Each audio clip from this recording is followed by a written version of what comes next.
This is afternoon programming with L.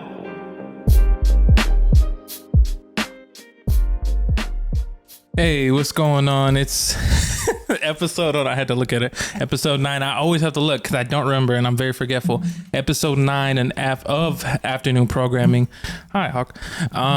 Today, I know the last episode was super dope, and I think we have another very dope episode because I have a dope friend of mine, longtime friend, who is just amazing. Does like a lot of stuff. When I think about it, at first I was thinking about this before, and I was like, well, she does this, she does this, she does that, but damn, she also does this. Like there's like almost like she's multi-talented and multi-skilled in a lot of different ways. But I want to go ahead and let me just introduce her. That you might know her as the Jedi. Some people know her as Jodi. Okay. And I don't know, how do you want to introduce? I guess Jodi or Jodi the Jedi, or? I'm fine with either. Jodi, Jodi the Jedi. They are all... How you doing, everyone? I'm fine with either. Hi, I am Jodi. We could go with that today. Keep it short, keep it simple. You know who it is. The Jedi, one and only.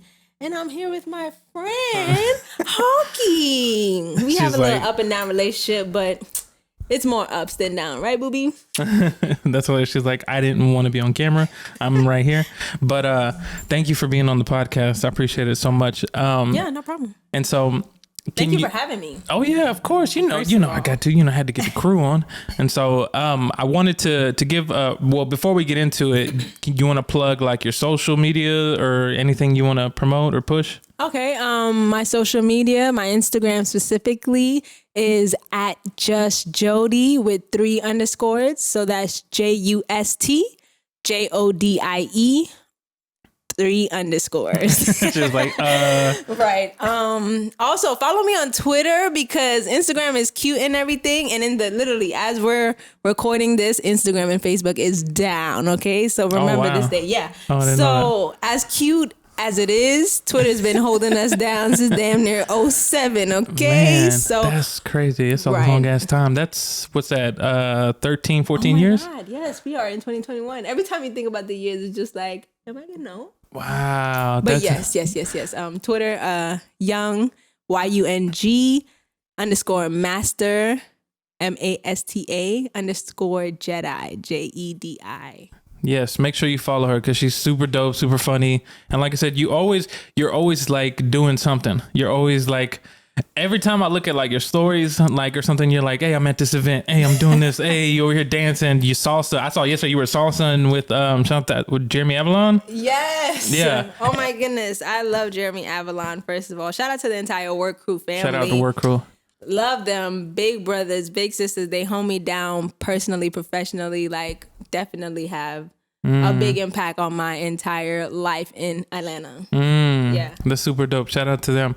I kind of wanted to give like a little background. So you're originally from Brooklyn, New York, Flatbush specifically. What's good? 347-718-646-917 E-Hall, CSI. Let me know. Oh my God, that's hilarious. In New York, because like I've been in New York maybe I think once or maybe 2 or 3 times. Now that I remember, but that's like a big thing. Everybody claims their borough, so to speak. So they're like, Brooklyn, Queens, all this other stuff or whatever.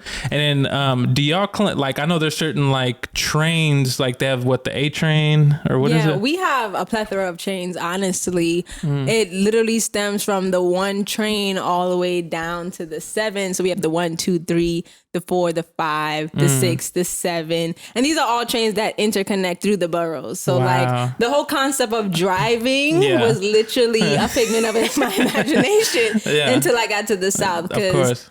Outside of maybe a little Uber, a little Lyft, you're literally fine. You could get wherever you want to go. Take the train everywhere. Exactly. That's so crazy because I remember when I first went, and I think it was like years ago, but I remember I'm from Arkansas, and that's like a lot of grass, there's no trains, open land, and so I remember going there and like everybody's like living together, it's just like this big melting pot. I remember at first being a little overwhelmed. I'm like, there's so many people here.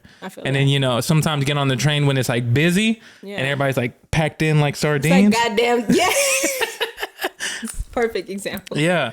But then like, I remember it for me, it took a little bit, but once I got like familiar, I'm like, oh, well, luckily I was born in the time where we have internet, and I'm like, I don't know how to get, if I'm in Brooklyn, how do I get to Manhattan? What trains what bus trains or whatever? Right. And then you could just go, I can just look in this and Google Maps or something. And it'll be like, take this. And it's your savior. It's literally your savior. And so now it's pretty dope. I don't know if I could live there just because like I'm so used to so much space and stuff, but it's really dope. And there's a lot of like dope food, dope people, dope culture, and literally everything. Like on one street, you can have 14 different types of cuisines. Wow.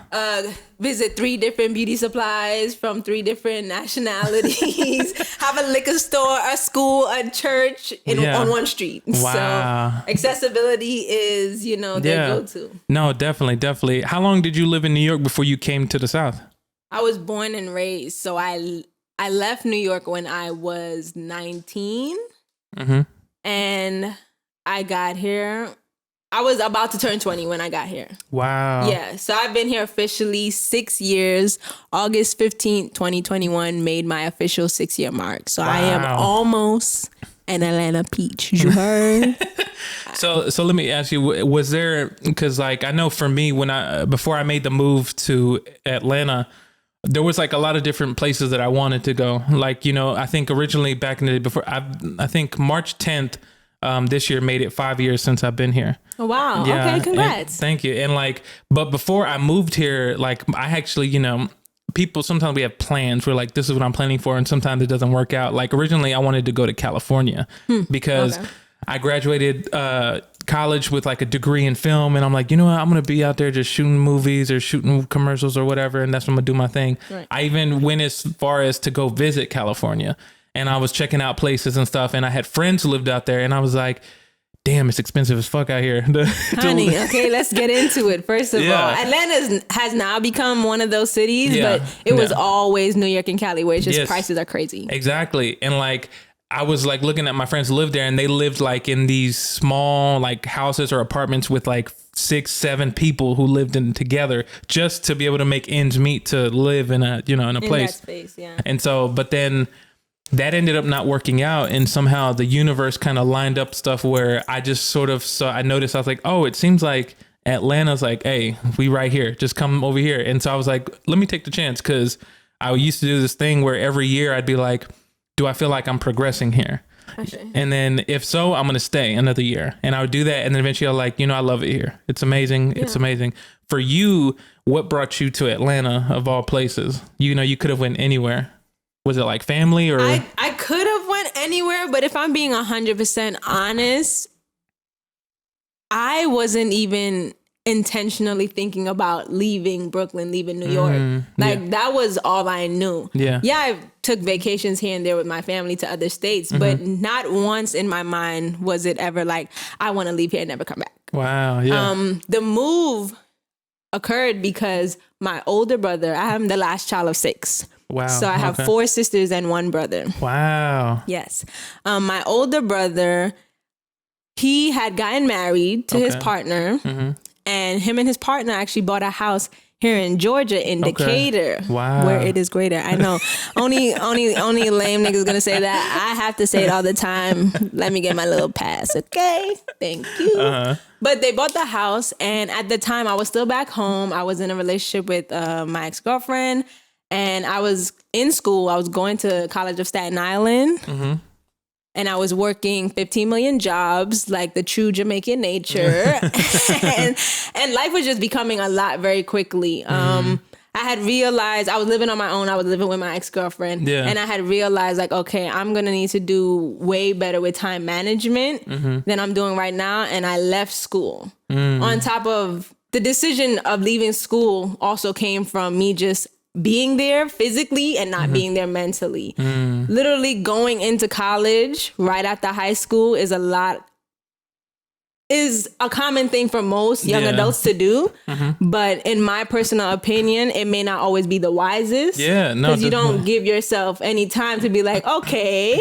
Listen, like you preaching, because you know, back in the day, like growing up, it was just like, that's what you're supposed to do, or that's what everybody says, right? But then when you really break it down, think about it, that's a lot to put somebody through, to go, 12 years of high school or elementary, middle school, junior, whatever, into high school, then to be like, okay, now I'm going to jump right into this university thing that costs thousands of hundreds of dollars. Right. And like that will still impede on the decisions you have to make years from now. Exactly. You know, both mentally, physically, financially. Yeah. So it is a lot to ask of, you know, an 18-year-old and 19-year-old, but I did it to appease my family and my mother. But being there just made me realize every day, like, wow, you know, if America is really as stingy with their money as I'm seeing, I don't want to waste any of my coins being confused. Yeah. So I'm going to take a little hiatus. I'm going to make my money, get better with my, you know, money management, just learning how to save, teaching myself these things. And then when I am positive and when I want to go back to school for, I would prefer to do that instead of just rush into it. Yeah, no, definitely. And that makes a lot of sense, because like now times have like really changed, and it's crazy how much you kind of, your perspective changes over the years, you know? And like now, like I was thinking about this the other day. I was like, you know, if I have a kid or two and they would tell me, I don't know if college is the right thing for me, I'd be like, look, I understand. Yeah. You know, there's a part of me that is happy that I went to school, but at the same time now I'm like, I'll be honest, I didn't have to go. Like I could have done my own thing and still like progress and stuff. And I more so was doing it to appease like my family, my parents, you know? Right. And then it's like a lot of different things, like, cause in my family, I'm one of 4. And so like I have a younger brother, older sister, and a younger sister. And then there's me. Okay. And like, I actually I think I did it when I remember thinking back, I went to college because no man in my family had graduated college. I don't know if I've ever said that, but like my dad, you know, he's an immigrant. He came from Mexico, you know, came over here, you know, trying to do his thing out here. And he actually never even went past the 6th grade. And so like, yeah. And so like for me, like for some reason I had it in me to be like, well, I have a little brother, I have a little sister. I was like, I should probably set a good example for them and be like, let's go to college. Look. And then I became like the first male in my family to graduate college and be like, listen, you know, y'all can do this. Like, but at the same time being like, you don't have to. I just want to be a good example for y'all. This is a reality that you could have if you choose to, but it's not your only reality that you're forced to. Exactly. No, that was a really solid decision of you, and just, you know, creating that type of leadership in your family through your actions. Shout out to you. Yeah, exactly. And so, but that's what's up. So I want to get into, so then, I wanted to, I guess, DJing, right? You're a DJ. I am. DJ. Do you go by DJ Jodi the Jedi, or? Yeah, it's Jodi the Jedi is my DJ name. You got do you have any drops? You like the Jedi? I do have a drop. Actually, my drop is pretty cool, and it was my first drop ever. I'm actually in the transition of creating my newest drop, because I'm going to change it. I've had it since I've been DJing, which is for about 3 years now. And shout out to Audio the Sound from Queendom. Oh yeah, shout out to Queendom, Audio, and everybody. Facts. The beautiful voice that you hear in my drop right now is definitely Audio. She held it the hell down, okay? Yeah. So, yeah. And so DJing, is that something that you kind of always wanted to dive into, but you were I don't know, for me, because now I kind of see you kind of being okay, this is kind of I'm going in this direction a little bit more, because you're DJing these events and you're slowly trying to, is that something you're trying to pursue to become as full-time, or is that just something you're kind of having fun with? Right now in my life, everything that I hold near and dear to my heart, that is a creative passion. I'm doing everything I can to make sure I am never putting any type of pressure on that craft to make me want to step away from it. Okay. And I say that not to say that I don't want to take DJing full time, but I'm taking my time with it. I'm allowing myself to have fun. I'm allowing myself to learn. I'm allowing myself to still be a sponge in the room with so many of my amazing DJ peers, both here and in New York. Yeah. When I first started, I was definitely on some I'm DJing now. I need to make money from this only. I don't want to do nothing else. Don't look at me if you're not asking me to DJ. Literally, that was my energy. And it did put me in a space where I still enjoy DJing, but because I was putting so much pressure to earn money from it and, you know, create a name for myself and get out there and brand myself and like, and these are all good pressures, but if you don't balance it, it could become ugly. And you kind of start to hate it almost. Exactly. I'm going to put you down, my love. Okay. Even though you see how she a fronter. Okay.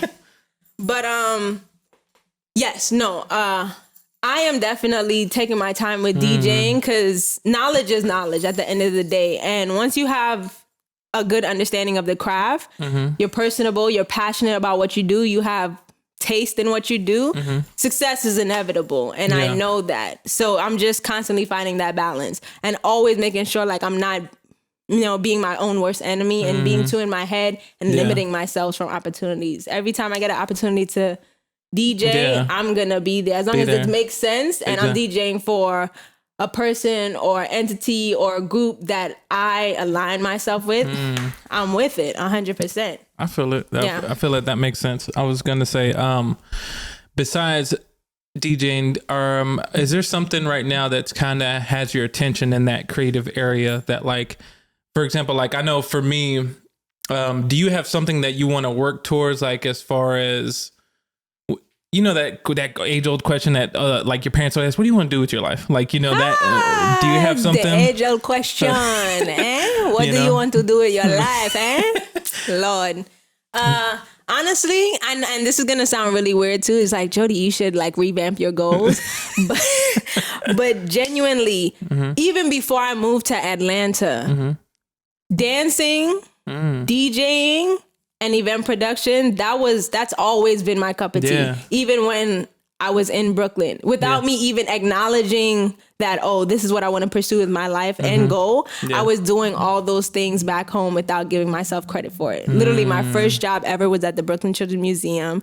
And for about 4 years, I worked in the events department doing children's birthday parties and also like adult parties after hours. So I would help my manager book these clients, book the parents, or book the child's birthday party, literally help put the museum together, do the art direction, help him like curate the DJ playlist.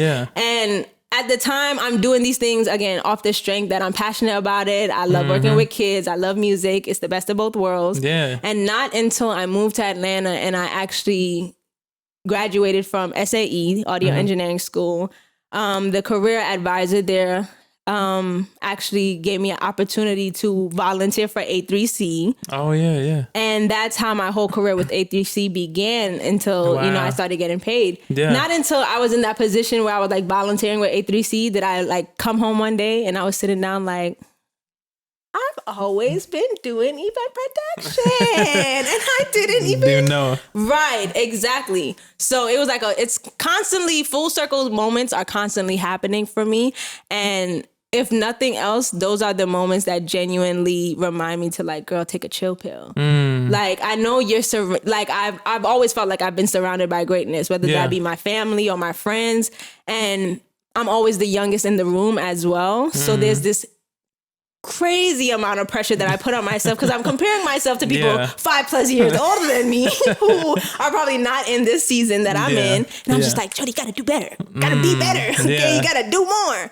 And the actuality is I just have to be present. I have to understand where I'm at. I have to respect where I'm at. And I always do have to work harder, but take my time, you know? Exactly. And just kind of enjoy it and appreciate it for what it is and just be in that moment. Because like I definitely understand that because I kind of have that as well where I'm very hard on myself for like trying to keep up with other people, which sometimes can be a mistake because you're like, well, no, you great how you are. Right. Instead of comparing to people. But you had brought up A3C because like, I can't remember. I think, is that how we linked up? Was it through A3C or was it through Sydney or like, I can't remember. I feel like it started off through A3C because you were doing independent contract work for A3C. I think you knew Sydney prior to me. And that's how you were linking with our A3C gigs and that's how I met you. But then our relationship solidified once Sydney, myself, and my homegirl Molly Beaver, shout out to Molly wherever you're at. We started doing this monthly showcase called the Formula ATL. Yeah. And then Sydney made you like the official Formula photographer. So we were seeing each other damn near every month. Yeah, you know? Exactly. And that's where it was just like, oh right, yeah, Jodi. Exactly. Yeah. That's right. Because it's been a while. I'd be forgetting because I was talking to Sydney last episode. Shout out to Sydney. And nice. I remember where I met her and Nicole at specifically. It was at one of these A3C mixers, you know, where like artists and people or whoever in the music industry come together. And like she was a part of A3C. Yep. And like I guess she had noticed I was taking pictures and she was like, you know, if you're taking pictures, send them to blah, blah, blah. And then, you know, they were damn good pictures. Okay. And then she kept being like, hey, do you want to come shoot here? Do you want to shoot this? Do you want to shoot that? And then I was like, at the time, I was like super hungry I was like wanting to capture everything. Like, I didn't care what it was. I was just like, let me go over here to show up over here. You need a camera? I got one. Exactly. And so it's so interesting because like, there was a point in time where I was so in love with like I still am. I just haven't gone in a long time because of the panoramic going on right now. Right. But like hip hop or just festivals, music festivals in general, like you know, I love them. And being a part of capturing these moments where it's like an artist connecting with the fans and so on, and capturing that energy and making dope content. Yeah. And I loved it. And like then after a while, I kind of took a break because I hit a peak, and then I was like, okay, I need to chill. And like because that's when I went on tour with Crit. Yes. And like that was like a whole nother level. And I was like, yo, this is crazy to follow one person. And like all these people that are coming to the shows are like coming for them. Yeah. And the energy was just crazy. And I was like, wow. And then that you're seeing at every stop. Like regardless if the faces are changing, that energy is the same. It was so dope. And then, but like to do that, I had to get used to like every day or every other day creating and like capture, create. Yeah. And then being like, oh, I'm burned out, you know? But it was so much fun. I wanted to ask like of all because you've worked a lot of festivals. Ashe. You've worked like so many. A little festival whore. Do you have a favorite one or a favorite like year that you went to, whether it be A3C or like Afropunk or do you have like somebody? This is a really good question. Oh my goodness. Okay, I'm gonna try not to drag it out. Damn. Because like I'll tell you, like I think one festival that I really enjoyed, it's actually an older A3C, because A3C kind of changed it up a little bit, but they were like mainly like old school hip hop a little bit, and then with the newer generation.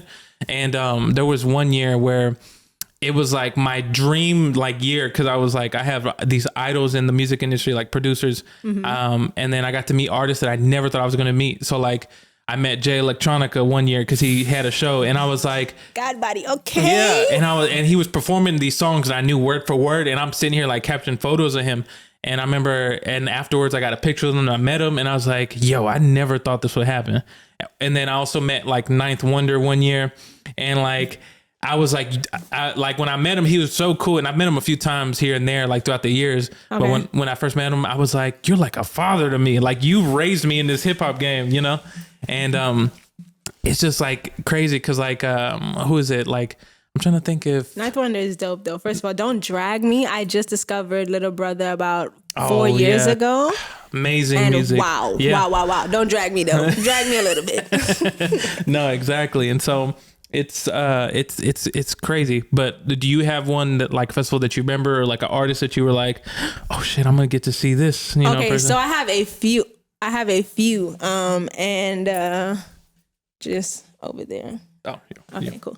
I have a few, honestly, and I'll try not to drag it out, but obviously I have to put A3C there. Like A3C changed my life in multiple ways. The first year I volunteered with them was literally the year that I moved here. It was 2015. I literally knew nothing. They were like, go to this venue on this street. And I'm literally in different Ubers like, do you know what this street is? Looking crazy. Yeah. But I got to see Wiz Khalifa and Currency. Yeah. And I was literally right in front of the stage. And he threw a spliff at me. Wow. Talk about life-changing. I said, I've only been in Atlanta for 3 months. And I'm seeing Wiz Khalifa. That was a top-tier moment for sure. Never going to forget. I worked Firefly Festival in Delaware, I want to say 2017, doing artist relation work. And I got to meet and see up close A$AP Rocky, and that was also an amazing moment for me. He was super chill, the Harlem. Yeah. And his performance was amazing, honestly. Yeah. And to this day, I'm still an A$AP Rocky fan. Shout out to A$AP Yams, rest in peace. Yeah. But that was a good moment for me.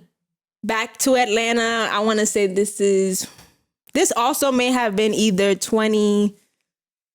the years are becoming a blur. Either 2017 or 2018 One Music Fest. I was a production assistant for the arts relations team. Wow. And I got to meet Anderson .Paak and Jasmine Sullivan. Wow. And I'm the queen of a fucking poker face, but on the inside, I was going in.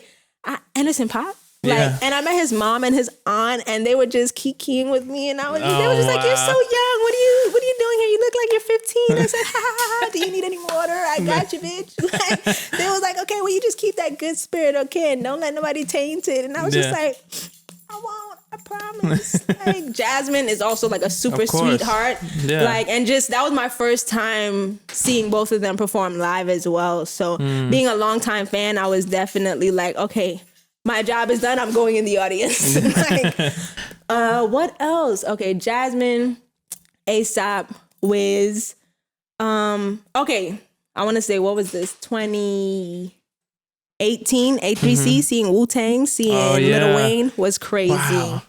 I was at that one. Yeah. That's the one when the shit broke out. At the end. Yeah. I was literally in the front, like because I was up there taking pictures. Facts, honey. Tell me about it. And I'm 5'4". Okay, we're not even gonna go there. But I remember that's the shit. So for those who don't know, like that year, which year was it? It was like 2018, I believe. Yeah. And like Lil Wayne was performing before them. Dipset performed, right? Was it Dipset? It was either Dipset or Wu-Tang. I think it was Dipset. But Lil Wayne was ending the night. He was headlining. And then like everybody was having a good time, just chilling. Next thing you know, shit broke. It was some faulty energy somewhere in the Good Apples, and shit went haywire. That's probably over dramatizing, but it was crazy because people thought somebody had a gun or whatever, and then people started running. And that's like the thing you kind of don't want to do, is let fear take over in a festival or in life. Especially when people are like packed in like sardines, and everybody's pushing and damn near a 3 train on a Saturday night. Come on. Exactly. But yeah. So that was like a crazy thing because you had just reminded me of something else actually of someone I had seen because I've forgotten. But let me stop this real quick and then we're gonna begin again. Do it again? Okay. Yeah. Before you even cut it off, I just want to say I can't even forget about her because I also met her through One Music Fest, and it was definitely like a mother holy grail moment. It was Erykah Badu. She performed with Outkast when they did their reunion for One Music when Jill Scott was performed. OMG. This is her like Pharrell top hat era. Yeah. And I was carrying her to the stage and I was just sitting there in the front like, yo, you smell mad good, Miss Badu. Yo, you ever been around someone and they don't even have to speak, their energy just so potent? That was the first time I was just like in awe of a human being. Like that wasn't a child. I was just like, you are literally amazing and have a great performance. I'm gonna holler at you later, girl. Oh my God, yes. So I actually wanted to add to what you were talking about because I've met Erykah Badu personally in Dallas at a show because So I used to like when back in the day I used to have a crush on Janelle Monáe, and I thought she was gorgeous and beautiful. She still is. Because you have good taste. Okay, we know this. And she was performing in Dallas, and that's where Erykah Badu's from. For those of you who don't know, she's from Dallas, Texas. And Janelle Monáe was opening up for Bruno Mars at the time, and this is when Bruno I think had like the songs of like just Grenade. Hooligan. Yeah, and he was like blowing up, and it was like super packed like arena and everything. And I remember like Janelle Monáe was opening up and then like nobody really kind of knew who Janelle was there. And I was like, yo, y'all don't know? Well, let me scoot up to the front. And so I scooted up to the front. She did an amazing show. It was amazing. And she brought out Erykah Badu on stage. And I was like, oh shit, that's Erykah Badu. And she had her top hat and like, her attire that she usually wears. And I was like, wow, that's so crazy. What's up? That's so dope. So after they get off stage, I'm like, well, I really wasn't as much into Bruno Mars as I was into Janelle Monáe. And I was like, I was with a friend and I was like, yo, hey, let's go to the back of the thing and like, let's just chill back here. Cause everybody else wants to rush. All these girls were like, Bruno. They were just like in love. So we chilled in the back of the group and we were just back there chilling and we're like, damn, he's got a good ass show. Like he has so many people on stage and it's just, he puts on a great performance. So we're chilling. And then all of a sudden I look to my left and there's security people that are walking towards me and my homie. And I'm like, oh, I guess somebody's coming through or whatever. And then like I see the hat and I'm like, that's Erica. That's that infamous hat. Exactly. I was like, that's Erica. And I remember she had her daughter Puma with her when she was younger. And Puma was just like walking, just like chilling. Regular day at work with mom. And then Erica actually came up to me and my friend and she asked my friend, she's like, hey, can you put my daughter on your shoulders so she can watch Bruno Mars and I'll be here with y'all chilling. And I was like, he was like, yeah, come on. And then, you know, she like, we were just having fun with Erykah Badu and like her aura, her energy, like she is one of those rare people who like I gravitate towards. I don't know what it is. She has that energy. She has a strong gravitational pull. It's sickening in the most amazing way. Like literally like. Yeah. And like, so, cause I remember, like years ago as well, when she was doing a tour, I was back in Arkansas at the time. She came to Arkansas and like I got up because I was like hypnotized by like just her energy. And I remember other people were like walking towards her almost as if they were brainwashed. And like security was like, hey, we need to get them out of here. And then she was like, no, I need them. They're good. Leave them alone. And people just got up from their seats and were like walking towards the stage and just having fun. But I was like, damn, this woman got like this crazy pull, like, you know, super wild. But seeing her like is amazing. I forgot, I meant because you had brought up One Music Fest. I never thought I'd get to see Mos Def in that one year that he came. And I was like a big Mos Def fan. That was his like closing year. Yeah, closing. Like his last year performing.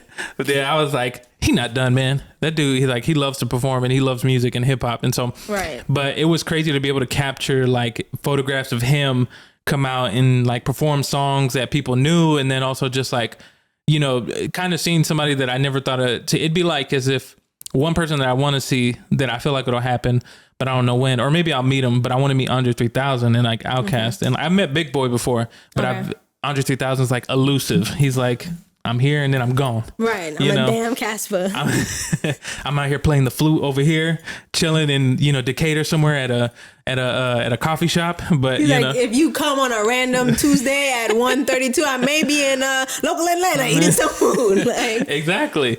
And I was just like, man, I want to meet him because like I love the Love Below and like the Speaker Box album changed my life. And so, but I forgot about that. But yeah, there's so many things. I guess I got to see, I didn't get to meet, but I got to see FKA Twigs when she came to Afropunk. Yes. She was amazing. And her stage, like her show is crazy. Like like the dancers she has behind her and like the effects that going into it. And then just like her actually, she can sing. She can. That was my first time seeing her live as well. And she did, I don't want to say shock because I knew she was talented, but seeing someone live and them proving to you that they are talented was definitely like okay, bitch. Exactly. Like, moment. I love that whole dance circle moment she had with Queen Afua. At the end. And she was like, y'all don't have to leave. We're about to do this sacred. And I was like, I don't know what y'all do. Under the full moon. It was real, like spiritual. Like, okay. I loved it. There was a thing. Didn't she shoot part of a video here in Atlanta after that? Like at a strip club? I remember. She did. Oh my goodness. And then we know people, you didn't go, did you? I did not go, but literally so many of my homegirls was in there. A bunch of them, yeah. Shout out to all these beautiful black women. Frankie, Erica, Raquel, Brittany, Adrian, like literally it was everybody and their mama. Yeah, everybody and their mama was in there. They were all just chilling, shooting this video, having fun. And I was like, yo, that's wild. Yeah, facts. I would have never thought. But it's just crazy. But now I'm over here. I'm sorry, you got me remembering things that I forgot about. I was like, oh shit, I did this, I did that. No, yeah. I mean, I'm a proud festival whore. Honestly, it changed my life. And I say that and I wear it on my sleeve because that was the foundation of my 20s. Literally from 20 to 25 was like getting paid to party, like getting paid to create experiences for people, getting paid to bring people together to discuss like community issues, likes and dislikes of, you know, the reality of the music industry, et cetera, and just knowledge being passed on by super successful people to aspiring people, and just having that constant full circle moments provided by these, you know, festivals, which I'm grateful for in all capacities, you know, as a consumer, as a producer, as a creative. Yeah. Is there a festival a dream festival you would love to work at or work with? Like, yes, actually, I would love to do Bonnaroo. Oh yeah. I would love to do Summer Jam back home. Summer Jam. Oh my goodness. I would love, absolutely adore to do Summer Jam. Like, that is just like a New York staple. Like, even if I do just 1 year Summer Jam, hit me up. I'm gonna hit you up. I mean, I hit you up, but just respond to my email. It's like legendary. So many legendary people like Jay-Z, Nas, like all these hip hop greats, DMX, Jadakiss, The Lox, everybody, Mobb Deep, has hit Summer Jam history stage, like history for real. So that'd be dope. What else? I'm trying to think right now. There's a festival that I have done actually, but I would definitely love to return, and it's coming back. So that's currently in the works, and I've already prayed on it, so it's done. But Dreamville Festival. Oh yeah. Yeah. So the first one was in 2019. Yeah. I got an opportunity to work on the artist relations team. Nice. Super cool. Very fresh new people because it was in Raleigh, North Carolina. Yeah. So I went out there for it, and the company behind that is the Scoremore family. Okay. So that was my first time interacting with them, meeting them, getting a little idea of how they work. They do a lot of events and festivals in the South, like Texas, Houston area. Yeah.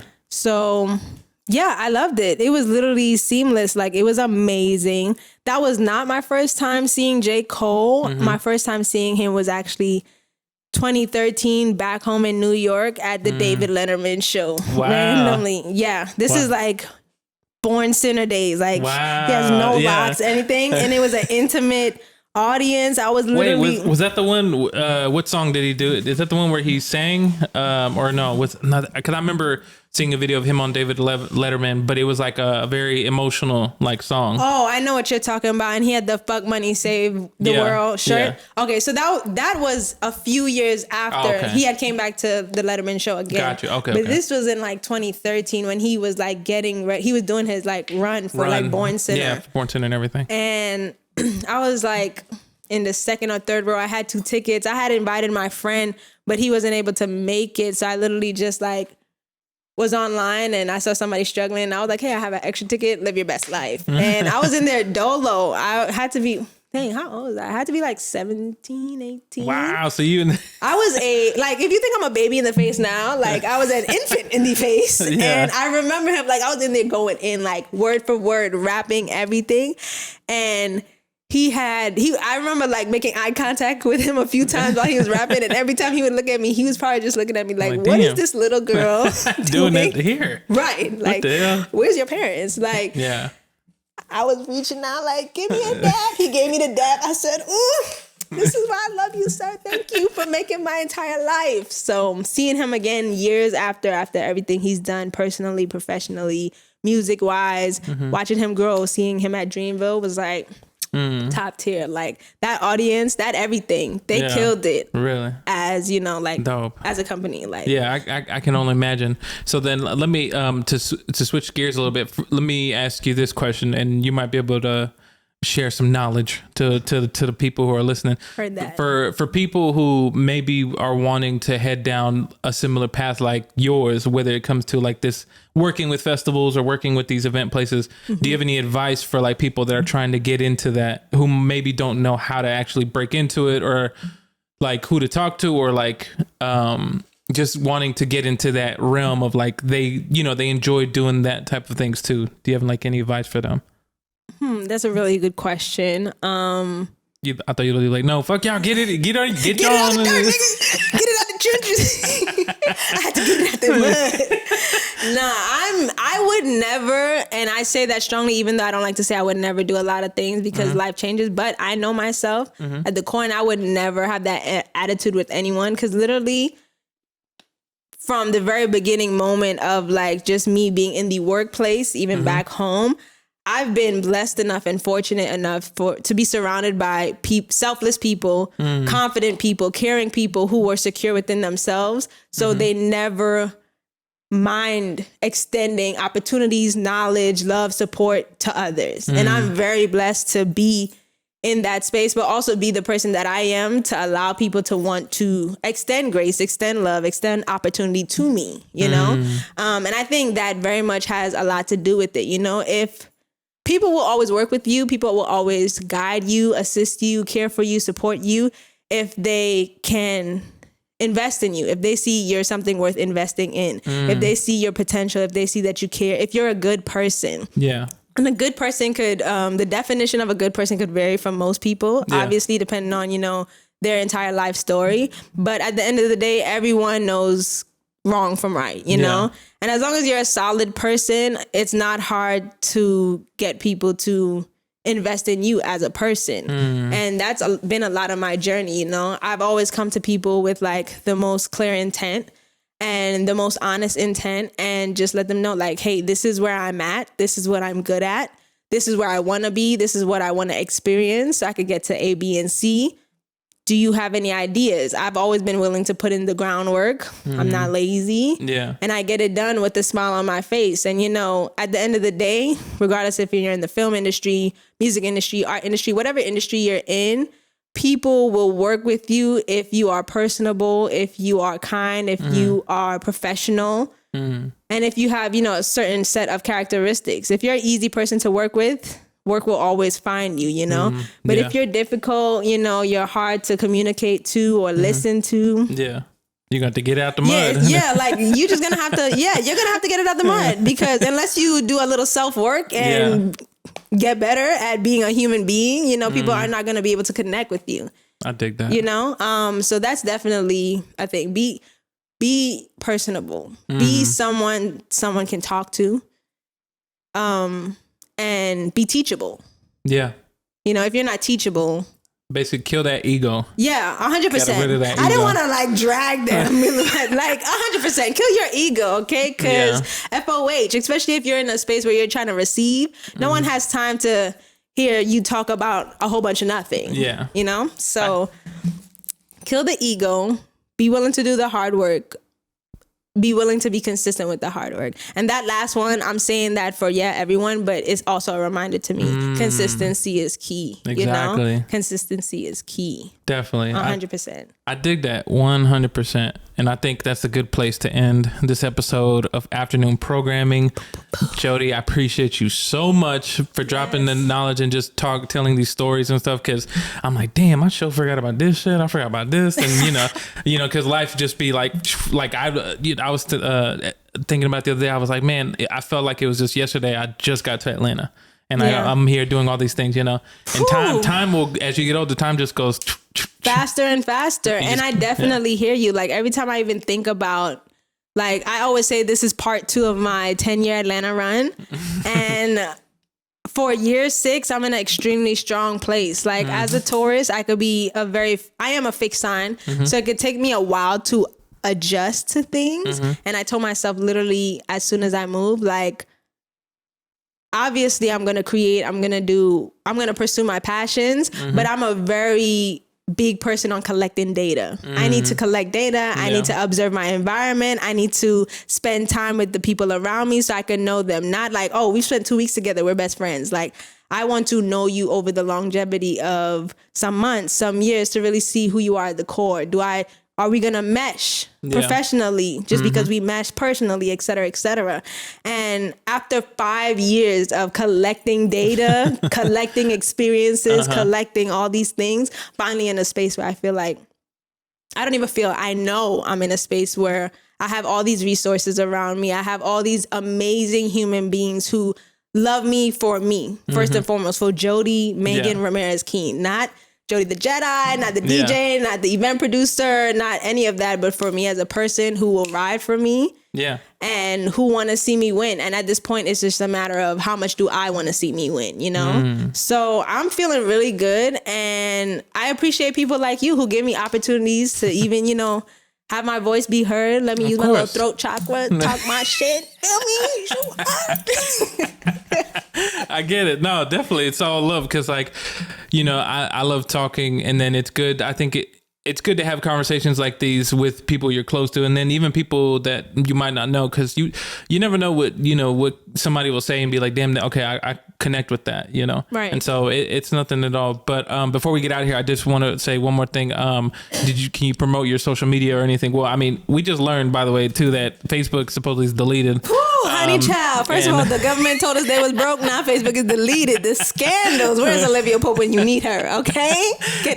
But suppose right now Twitter is like popping just because everybody's like, we got to migrate to Twitter. Yes. But promote your Instagram, Twitter, or, just whatever you want to push and promote. Okay, so again, my Twitter is Young Master Jedi. That's Young, YUNG _Master, MASTA _Jedi, JEDI. My IG handle is at Just Jodie, JUST JODIE with 3 underscores. The link in my bio on my IG is to my latest mix. It's a little old now, but I'm super excited about it because it finally pushed over 100 plays. So thank you for everyone who gave it a listen. And I'm actually in the works of releasing a new one. So stay tuned. And yeah, give it a bop. Let me know what you think. Much love. Thank you. Turn up. Make sure you follow Afternoon Programming on Instagram. I need to probably create a Twitter because who knows when Instagram is going to get deleted. Listen, Twitter is spicy, okay? That's where the real entertainment is. It is. But follow Afternoon Programming on Instagram. If you're listening to Apple Podcast or Spotify or Google Podcast, make sure you rate and review. Really helps reach new listeners. And I'll catch you on the next one. Once again, thank you, Jodi. Facts. Thank you, guys. Thank Peace. you. Of course.